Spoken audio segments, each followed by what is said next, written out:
Hop, 7-chi masala. Jismning 2 metr sekund kvadrat tezlanish bilan ko'tarilayotgandagi og'irligi xuddi shunday tezlanish bilan tushayotgandagi og'irligidan necha marta katta degan savol berilgan. Bu masalani yechish uchun jismning og'irligi degan tushuncha bilan tanishib olishimiz kerak. Demak, jism birinchi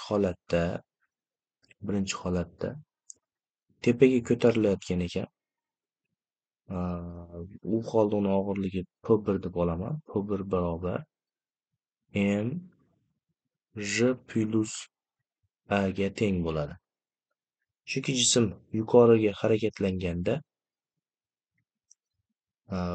uning demak tezlanishi yuqoriga bo'lgani uchun formulamiz quyidagichada mj plus a ga teng edi.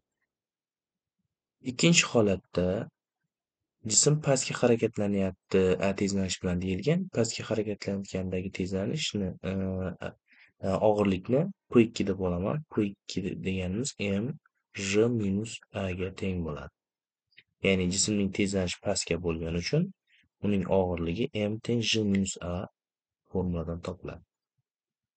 Ana endi bizga ularning nisbatini topish so'ralyapti. Ya'ni P1 ni P2 ga nisbatini topish so'ralyapti. Demak, m j plus a ni bo'lamiz m j minus a ga. Endi bu yerdan m'larni qisqartirib yuborsak bo'ladi. M'larimiz qisqarib ketadi va natijada bizda j plus a bo'lingan j minus a ifoda qoladi. Demak, buni o'rniga qo'yib hisoblasak, demak j ni 10 deb olsak, 10 plus a deganimiz 2 ga teng bo'lamiz 10 minus 2 ga. Demak, 10 ga 2 ni qo'shsam, demak 12 bo'ladi. 10 dan 2 ni ayrsam 8 bo'ladi. Demak, bularni ham 4 ga qisqartirib yuborsam, demak yuqorida 3 qoladi, pastda 2. Demak, bundan ko'rinib turibdiki, 1,5 degan nisbat hosil bo'ladi.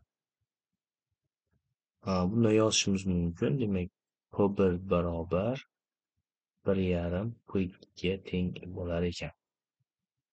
Demak, ularning nisbati 1,5 chiqdi. Demak, bu masalamizning javobi A.